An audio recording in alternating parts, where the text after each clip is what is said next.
ඉතින් මගේ පුංචි මැනික අවුරුදු 3ක්ම මල් ළඟ තියාගෙන අද එයා අප නර්සරි දැම්මා. ඉතින් දැන් මෙයාව ගන්න යන ගමන් උදේ 8:00ට පටන් ගත්තේ. 11:00ට ඉවරුනේ.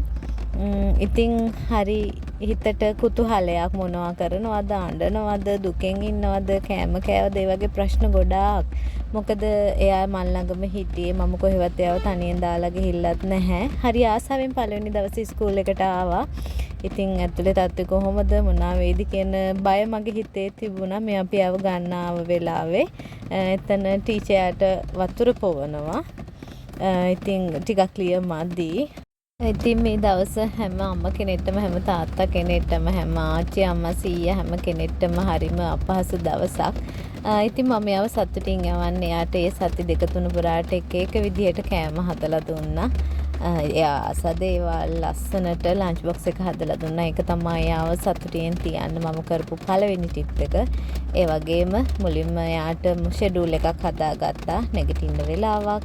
ඒ වගේම උදේට කිරි තේ මුකුත් දෙන්නේ නැතුව එයා ටිකක් වඩාගෙන ඉඳලා එයාට හොට් වෝටර් ෂවර් එකක් දාලා එයාට බත් කටවල් දෙකක් තුනක් හරි අනිවාර්යෙන් කවනවා. කවලා යාව රෙඩි කරනවා. ඊට පස්සේ මේ සති තුනම මහත්තයයි මමයි දෙන්න තමයි යාව එක්කරගෙන ආවේ එක්කන් ගියේ. මොකද එයාට එතකොට විශ්වාසයක් දැනෙනවා අම්මයි තාත්තයි යාව ගන්න එනවා කියලා. ඉතින් මුල් සතියේ නම් පළවෙනි දවසේ හොඳට ගියත් අර ළමයි අඬනවා නුහුරු පරිසරයක් අඳුරන්නේ නැති ටීචර්ස්ලා. ඉතින් එයා ගෙදර තනියෙන් හැදුණු බබෙක් හින්දා හැමෝම කෑ ගහනවා. ඒ ශබ්ද වලටත් වැඩිය කැමති නැහැ. ඒ නිසා ඒ සතියේ මුල් දවස් දෙක තුන නම් ටීචර් කියපු විදිහට බබා ක්ලාස් රූම් එකේ අඬලා තියෙනවා. ඒත් ඊට පස්සේ උදේට ඒ සතියේ උදේට යනකොට පොඩ්ඩක් ඇඬුවට පස්සේ සෙටල් වුණා. ඉතින් මේ විදිහට අද දවස වෙනකොට ජයග්‍රාහී තුන්වෙනි සතියත් ඉවරයි. දැන් එහෙම අඬන්නේ නැහැ.